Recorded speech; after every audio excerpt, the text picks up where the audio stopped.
జనగాం జిల్లా కేంద్రంలో జరిగిన మున్సిపల్ ఎన్నికల ఫలితాల్లో కాంగ్రెస్ పార్టీ తన జోరును ప్రదర్శించింది. హోరాహోరీగా సాగిన ఎన్నికల్లో 16వ వార్డు నుండి కాంగ్రెస్ పార్టీ బలపరిచిన అభ్యర్థి కడకంచి సుశీల రమేష్ ఘన విజయం సాధించారు. విజయం అనంతరం కడకంచి సుశీల రమేష్ మాట్లాడుతూ తనపై నమ్మకంతో ఓటు వేసి గెలిపించిన 16వ వార్డు ప్రజలకు హృదయపూర్వక ధన్యవాదాలు తెలిపారు. ఈ విజయం తన బాధ్యతను మరింత పెంచిందని ఆమె పేర్కొన్నారు. తన గెలుపుకు సహకరించిన కాంగ్రెస్ పార్టీ ఇన్ఛార్జ్ కొమ్మూరు ప్రతాప్ రెడ్డికి, డీసీసీ అధ్యక్షులు ధనావతికి మరియు కాంగ్రెస్ శ్రేణులకు ప్రత్యేక కృతజ్ఞతలు తెలిపారు. వార్డులో నెలకొన్న దీర్ఘకాలిక సమస్యలను ప్రభుత్వం దృష్టికి తీసుకువెళ్లి వాటి పరిష్కారానికి శక్తివంచన లేకుండా కృషి చేస్తానని ఆమె హామీ ఇచ్చారు. ప్రజా సమస్యలే ఎజెండాగా వార్డును ఆదర్శంగా తీర్చిదిద్దుతానని ఈ సందర్భంగా సుశీల రమేష్ స్పష్టం చేశారు. వచ్చిన పబ్లిక్ అందరికీ నమస్కారం. నన్ను ఏజ్ని గెలిపించినందుకు వాళ్ళకు వందనాలు.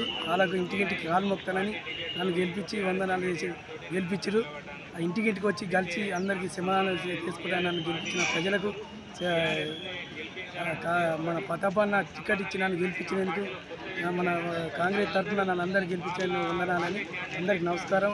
అందరికి మంచిగా ప్రజలందరూ కలిసి నన్ను గెలిపించినందుకు వందనాలు. నన్ను గెలిపించడానికి ఏ సమస్య ఉన్నా నేను తీర్చాలని కూడా నేను ముందుకు వస్తున్నా.